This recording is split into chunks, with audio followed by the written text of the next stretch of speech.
What's going on, everyone? RAMTEID here, and for today I have something a little different when it comes to the commentary.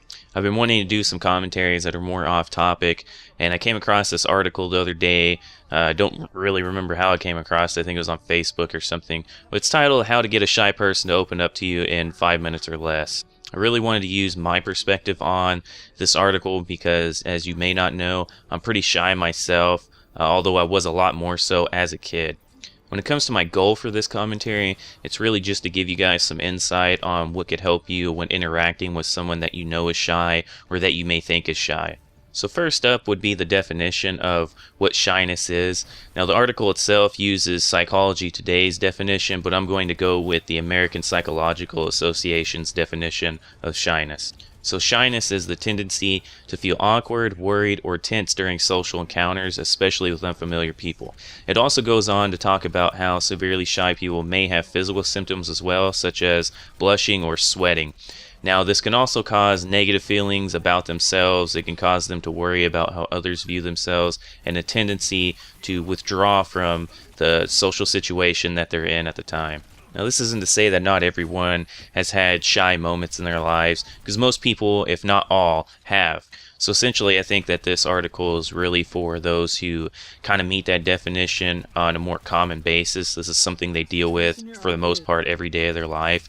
And even then, I'm not sure if it'll even go for those who deal with like severe shyness, which leads to a lot of anxiety, which leads to other problems. Now for the first point that the article makes, it says start with an introduction and an easy question. That's talking about introducing yourself to the person, saying, hey, how are you? Where are you from? Something like that. That's really just an easy question that gets them to open up to you and helps build a rapport with that individual. Now, I think this is really something that can just help out in general. It doesn't matter if the person's shy or not. So I think this is it's an important thing that you really need to do regardless if you're trying to build a connection with someone for whatever reason it may be. Now, for me, in my case, I don't really do a whole lot of small talk. I hate it. It's just not something I care for at all. Not really that great at it either because I stray away from it. So if somebody's trying to build a connection with me, small talk isn't necessarily the way to do it. Especially if you're just passing by, like down a hallway or road or something, and somebody's like, hey, how are you doing? Something like that. Like if you're trying to build a connection with someone who's shy, you really want to start a conversation. It may actually be better to have it to where it's more secluded, where there's not a bunch of people around, because large groups could make them a little more anxious, and that could lead to them really just closing themselves off from the conversation. The second point is really something that, once again, is a general concept I think is important to use anyways, which is affirming the meeting. So letting them know that you're glad that you met them, that you're glad to know them, that sort of thing. So that's just something that really you should be doing anyways when it comes to conversations and building a connection with someone. What I would add to that, though, is when you see that person again later on and the conversation's ending, say something like, hey, it was nice to see you again, nice to talk to you once again, something like that. I think that's something that should be generalized anyways to most people, but I think that would help out with some shy people. I think it helps out some with me when people say that. I don't know, I don't really care because I don't talk to that many people, though. As for the third point, they say use their name often. Now this is something that, once again, should be used just in general conversations. It can really help you connect with the person, and on top of that, using their name can really help you remember their name for later on, so that's something important to note as well. Now the next 3 points that this article makes, I think, are the most important, especially when you're dealing with shy people, because this really is where it comes down to connecting with them and maintaining that connection as well. The next point that the article makes is to explore the interests of the person.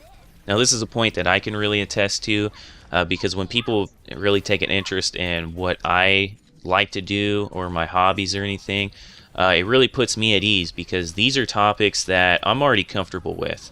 I don't have to worry, I don't have to think too much. I already have spoken about these topics over and over again anyways. And what it also does is it lets the person know that you're actually interested in them. It doesn't seem like a meaningless conversation. At least it doesn't for me. So that's something that's important to note, just in general, but especially when it comes to dealing with someone who is shy. For the 5th point in the article, it says offer your assistance. At least for me, I always had issue asking for help, especially as a child for one reason or another. So this is something that's important as well, on top of reassuring them that you're there to help them if need be. Just letting them know, say, hey, you know, if you need help, just let me know. Be more than willing to help you out. So that's something that I thought the article should have added as well. The last point that the article makes is to let the conversation flow. This is something I think really helps when it comes to dealing with shy people, as if you get the conversation going, then just let it flow from there, because once it gets going, then the person feels a lot more comfortable and they're willing to really add a lot more into the conversation than they would have previously. Now this goes back into what I've said earlier with meaningless conversations. If I feel the conversation is meaningless, then chances are I won't add a whole lot to it. Now if I feel the conversation is completely asinine, then chances are I probably won't add anything into the conversation whatsoever. However, if I think that the conversation is meaningful, then chances are I'll add a lot more into it, or if there's a connection being made, then yeah, I'll keep talking and I can keep the conversation going. And just really letting the conversation go wherever is helpful as well, because it doesn't feel like I'm being restricted in any sense at all. One thing I want to make a point of emphasis on is that for shy people, conversation can be really daunting for them, and it can be quite the challenge. So just keep that in mind, and I think that one-on-one conversations will help you far more when building a rapport with someone who is shy.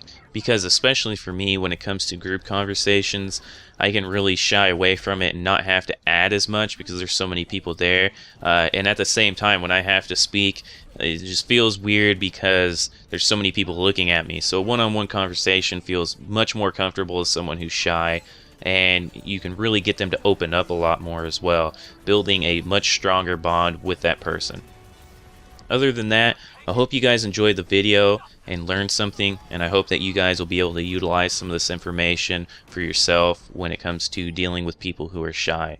So if you guys have any topics that you are interested in hearing me speak about, then leave a comment down below, and I'll be more than happy to take a look into some of those. And as always, I hope you guys have a stupendous day. RAMTEID out.